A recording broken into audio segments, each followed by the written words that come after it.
दोस्तों आज हम लेकर आए हैं एक ऐसी मूवी जो बताती है कि लाइफ की अनिश्चितता लाइफ को कहां तक ले जा सकती है और लालच किस हद तक जिंदगी को इफेक्ट या फिर प्रभावित कर सकता है। दोस्तों इस डायरेक्टर की मूवी में आप चकरा जाएंगे ये पता करने में कि आखिर सही कौन है और गलत कौन है विलन। दोस्तों IMDb ने इसको 8.6 की रेटिंग दी है और ऑस्कर में best international feature film award इसको मिला। 3 गोल्डन ग्लोब नॉमिनेशन भी मिले। खैर मूवी की शुरुआत होती है एक सीन से। पहली नजर में लगता है कि कितना सुंदर दृश्य है। बंदा अपने घर में खड़ा हो जाए तो बाहर की रोड का खूबसूरत नजारा देखने को मिलता है, मानो स्वर्ग से धरती के प्राणियों को करतब करते देख रहे हों। मगर अगले ही पल ये नज़ारा नाक में दम कर जाता है जब कोई जुबान केसरी कर बिन होली रंगोली बनाकर चला जाता है। दोस्तों अगर आप नए हैं तो ऐसी ही मज़ेदार वीडियोस के लिए चैनल को सब्सक्राइब कर लीजिए, वीडियोस लाइक कर दोस्तों को शेयर भी करिएगा। घर इतना पुराना है कि रोड उभरते उभरते उनकी विंडो तक आ गई है। कभी फर्स्ट फ्लोर कहा जाने वाला घर आज बेसमेंट में तब्दील हो गया है। दोस्तों फैमिली हेड है किम जो कि एक इंजीनियर है और उसकी वाइफ जिसका नाम है चुंग जो गोल्ड मेडलिस्ट है, एथलीट है, और उनके 2 बच्चे, एक लड़का कीवू अपनी मातृभाषा के साथ साथ इंग्लिश भी बहुत अच्छी से लिख बोल पढ़ सकता है, और एक लड़की की जोंग, ये आर्टिस्ट है। इसकी आर्ट बहुत कमाल की है। इन सब योग्यताओं के होते हुए भी इन दिनों कोरिया में जॉब नहीं है, इसलिए जिसे कुछ भी छोटा मोटा काम मिल रहा है वो करने को तैयार। दोस्तों विंडो के पास बैठा Kivu free wifi connectivity search कर रहा सामने वाले ने पासवर्ड बदल दिया होता है। कीवू अपनी बहन कीजोंग से कहता है कि कोई पासवर्ड काम नहीं कर रहा है।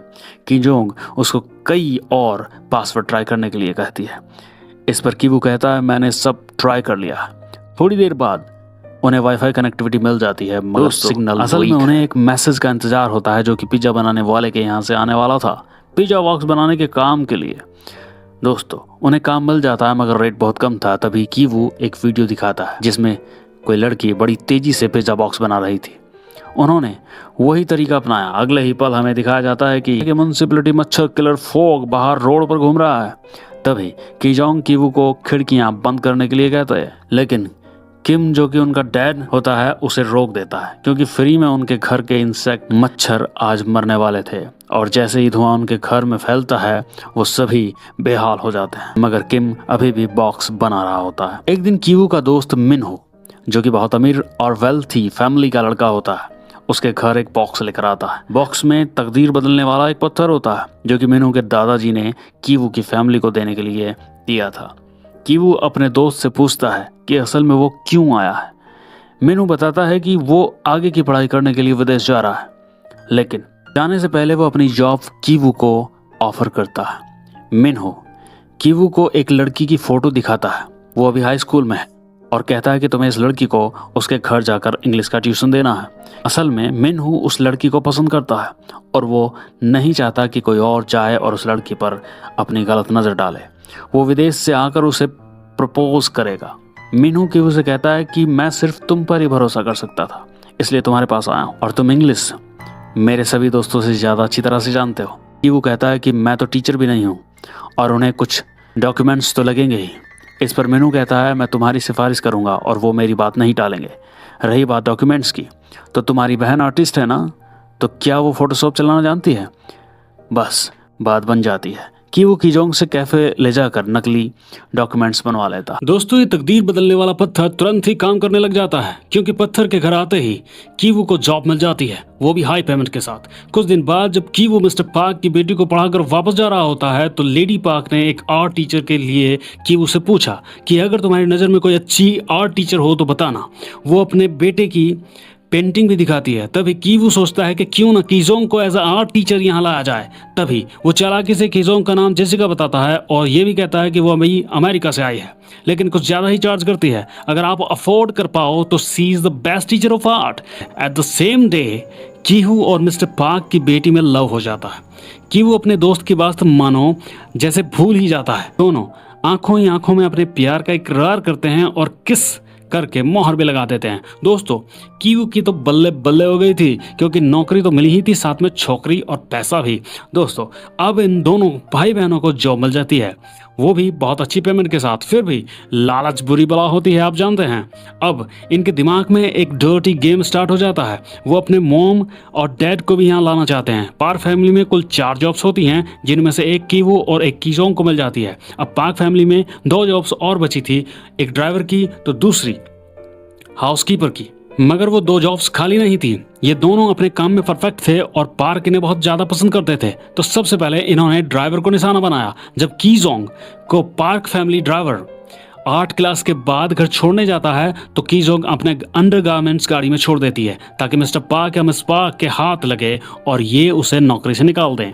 और होता भी कुछ वैसा ही है। जैसे ही मिस्टर पार्क को ये अंडरगारमेंट कपड़े दिखाई देते हैं तो उसे बहुत बुरा लगता है। वो सोचता है कि ड्राइवर ने हमारी गाड़ी में जिस सीट पर हम बैठते हैं उसी पर किसी सड़क छाप के साथ रंगरलियां बनाई हैं। उसने हमारी गाड़ी को गंदा किया है। पार्क अपनी पत्नी को उस अंडरगारमेंट को दिखाता है। दोनों को बहुत ज्यादा गुस्सा आता है और वो ड्राइवर को जॉब से निकाल देते हैं। दूसरी तरफ किम जैसी गाड़ी मिस्टर पार्क यूज करते हैं उसके बारे में सब कुछ समझ और परख लेता है। कुछ दिन के बाद ये पापा किम को ड्राइवर की जॉब दिला देते हैं। ऐसे ही अब टारगेट पर थी हाउसकीपर पर फील्डिंग बिठा दी जाती है। दोस्तों, ये लोग इतने सातिर हो सकते हैं, मैंने सोचा भी नहीं था। इतना तगड़ा प्लान बनाते हैं कि इतनी पुरानी और पार्क फैमिली की चहेती जिसने आज तक कोई शिकायत का मौका नहीं दिया था उसकी छुट्टी करा देते हैं। एक दिन कीवू को पता चलता है कि हाउसकीपर को पीच या आड़ू के फल से एलर्जी होती है। मतलब एक छोटी सी जानकारी से ये देखो क्या करते हैं। ये इस फ्रूट्स को हाउसकीपर के संपर्क में लाते हैं और वो खांसते खांसते परेशान हो जाती है और क्लिनिक भी जाती है जहां किम उसकी वीडियो बना लेता है। फिर लेडी पार्क को अनजान बनकर ये वीडियो दिखाता है कि आजकल कैसी कैसी बीमारियां चल रही हैं जो बहुत जल्दी लोगों में फैलती हैं। ये इनका फर्स्ट स्टेप था। सेकेंड स्टेप में ये लोग इससे भी बड़ा प्लान करते हैं। ये फिर से पीच यानी आड़ू को हाउसकीपर के संपर्क में लाते हैं और इस बार टाइमिंग के साथ काम किया जाता है। जब हाउसकीपर खांस रही थी तो किम लेडी पार्क के साथ मार्केट से आता है और जिस टिश्यू पेपर का वो इस्तेमाल करती है खांसने के लिए से उसे डस्टबिन में डालती है। किम आगे बढ़ता है और उस पर टमाटो केचप डालकर लेडी पार्क को यानी योंग यू को दिखाता है। लेडी पार्क घबरा जाती है कि कहीं हाउसकीपर मोंग योंग को टीबी तो नहीं है। घर में छोटे छोटे बच्चे भी हैं। लेडी पार्क को वो वीडियो वाली बात भी याद आती है। वो उसी दिन हाउसकीपर से बात करती है और उसे नौकरी से निकाल देती है। अब ये पहचान बदलकर चुंग को एज अ हाउसकीपर वहां पर काम दिला देते हैं। किम की पूरी फैमिली मजे करती है। ये पार्टी करते हैं, खाते पीते और मौज उड़ाते हैं। दोस्तों, ये लोग इतने सेल्फिश हो जाते हैं कि ये देख ही नहीं पाते कि इन्होंने 2 लोगों की रोजी रोटी छीन ली है, उनके पेट पर लात मार दी। एक दिन मिस्टर पार्क ड्राइवर किम के साथ मार्केट से अपने बेटे के लिए कुछ रियलिस्टिक खिलौने लाते हैं, लाइक वॉकी टॉकी। जैसे ही पार्क के बेटे को पता चलता है वो अपनी 8 क्लास छोड़कर उनके पास दौड़कर जाता है। तभी एक वाकया घटित होता है। ये बच्चा ड्राइवर किम को सूंघता है और फिर हाउसकीपर चुंग को। ये देखकर मिस्टर एंड मिसेस पार्क को बड़ा बुरा लगता है, लेकिन बच्चा कहता है कि जो स्मेल ड्राइवर से आती है वही स्मेल हाउसकीपर से भी आती है। अब मिसेस पार्क बच्चे को ऊपर जेसिका मैम के पास जाने को कहती है कि टीचर तुम्हारा इंतजार कर रही है। और फिर बच्चा जाते जाते कहता है कि जेसिका मैडम से भी सेम स्मेल आती है। अब वो सब बच्चे की बात सुन बड़ा ऑकवर्ड फील करते हैं, मगर किम चौकन्ना हो जाता है और सबको अलग अलग शॉप इस्तेमाल करने के लिए कहता है ताकि सबसे अलग अलग स्मेल आए। दोस्तों, ये बड़े प्रोफेशनल टाइप से ये काम कर रहे होते हैं। कुछ टाइम बाद मिस्टर पार्क के बेटे का जन्मदिन आ रहा होता है तो पार्क फैमिली कैंपेन के लिए घर से बाहर जाते हैं।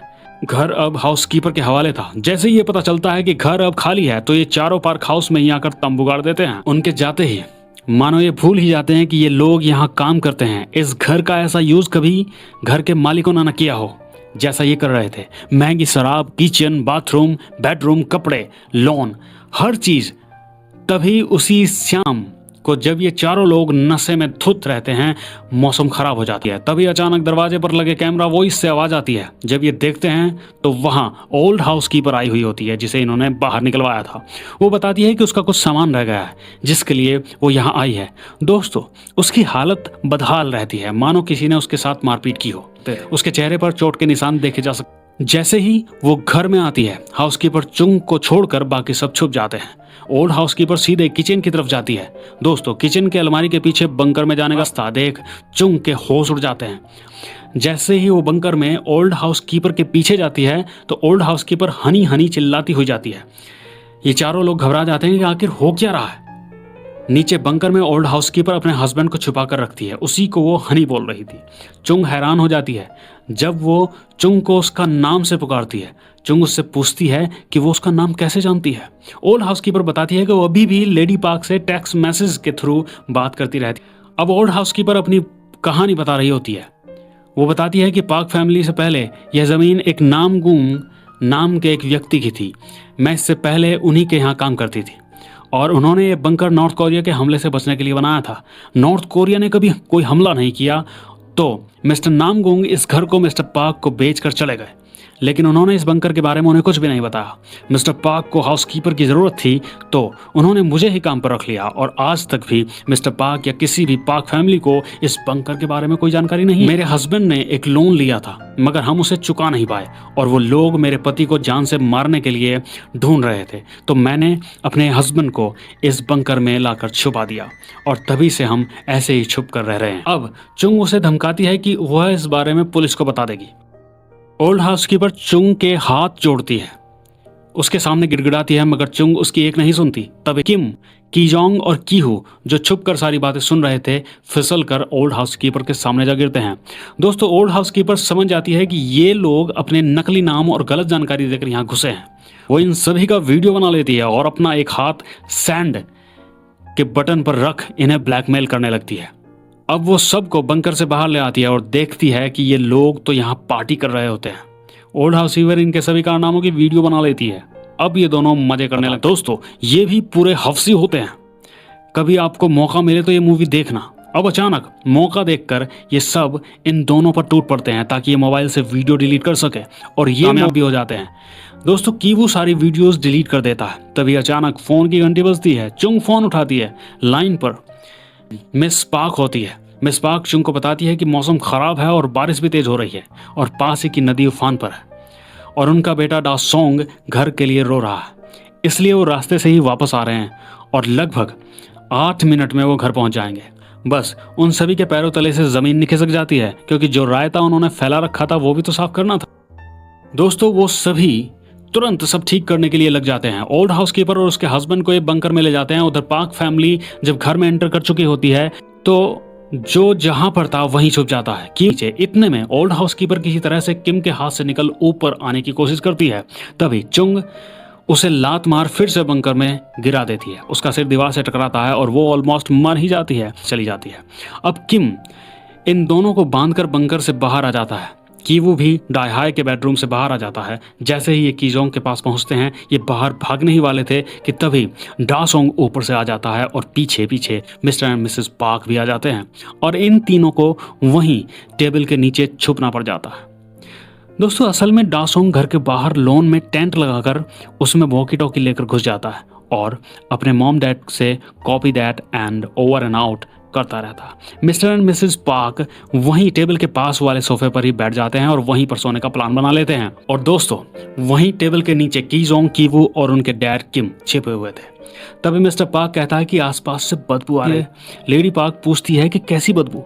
मिस्टर पार्क बताते हैं कि जैसी ड्राइवर किम से आती है।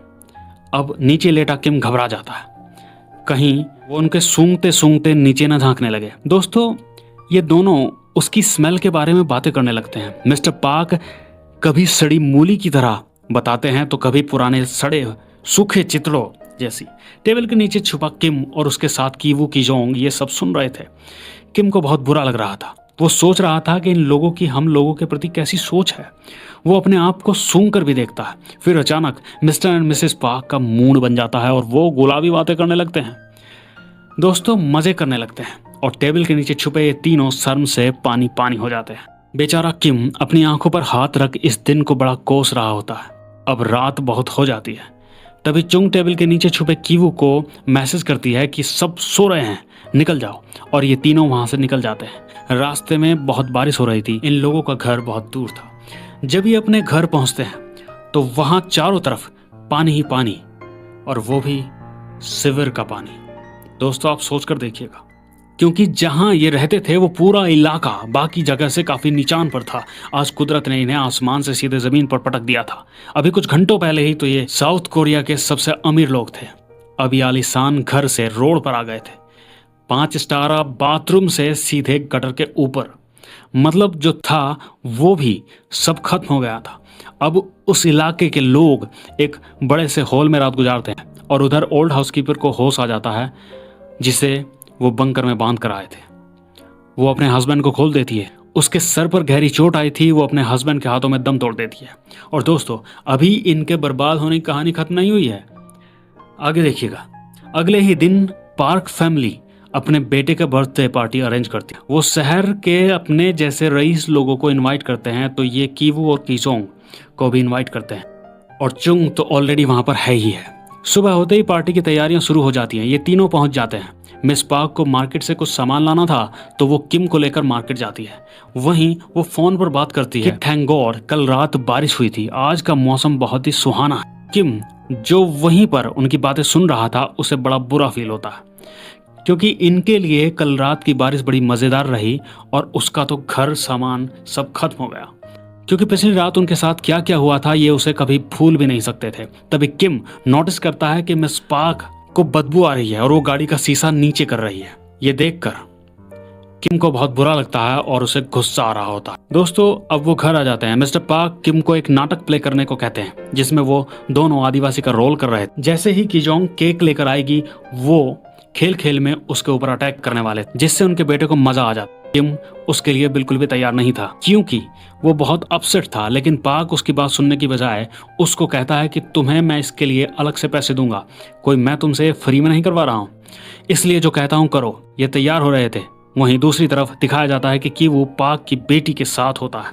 दोनों एक दूसरे को बहुत पसंद करते हैं, लेकिन कीवू इतने हाई फाई लोगों और इस घर को देख आत्मग्लानि से भर जाता है और ये सब बातें सोचता हुआ वो एक फैसला लेता है कि अब वो ही अपनी फैमिली को इस प्रॉब्लम से बाहर निकालेगा। वो उस पत्थर को लेकर बंकर में चला जाता है, वो भी बिना अपनी फैमिली के किसी मेंबर को बताए।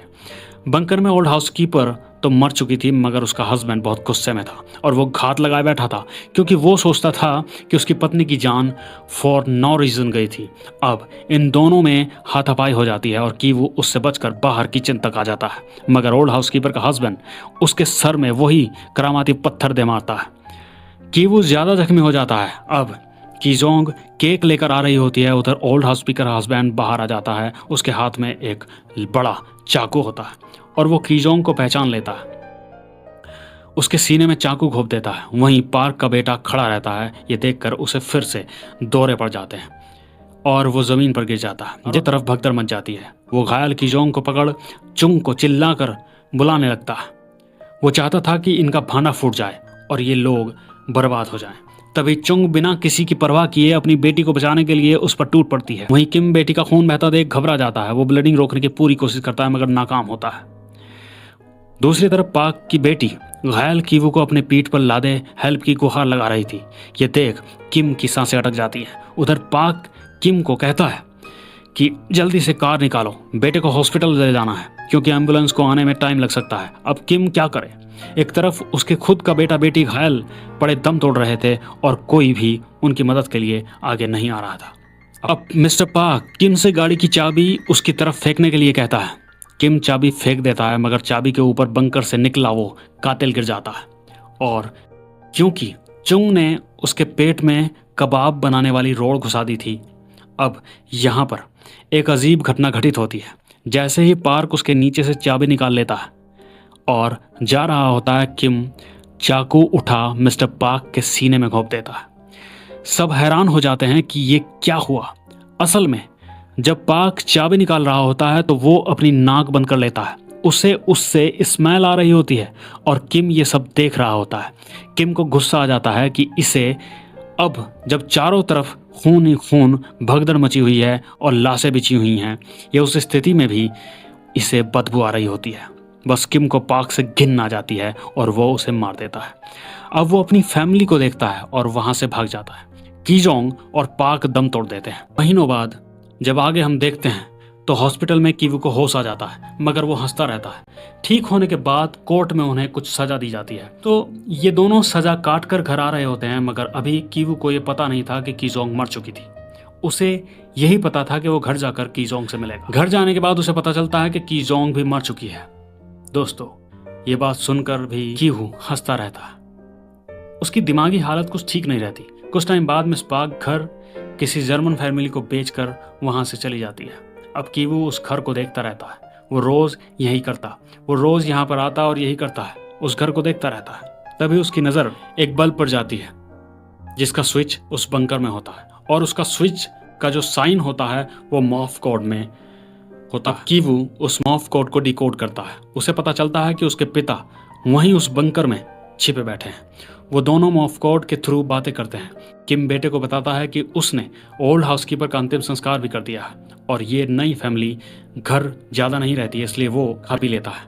अब कीवू अपने पापा को एक लेटर लिखता है कि वो भी एक दिन बहुत बड़ा आदमी बनेगा और उस घर को खरीदेगा। तब आप खूब बढ़िया से आज़ादी के साथ उस बंकर से बाहर आ जाना और हम साथ मिलकर रहेंगे।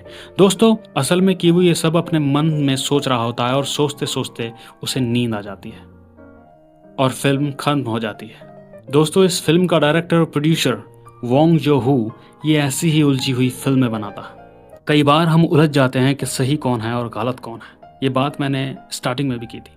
दोस्तों, वीडियो देखने के लिए धन्यवाद। अगर आपको वीडियो अच्छी लगी हो तो प्लीज़ लाइक कीजिएगा, चैनल को सब्सक्राइब कर लीजिएगा, इससे हमें मोटिवेशन मिलता है। बहुत बहुत धन्यवाद। दोस्तों, अब आपसे मिलते हैं अगली ही ऐसी ही इंटरेस्टिंग वीडियो के साथ। धन्यवाद।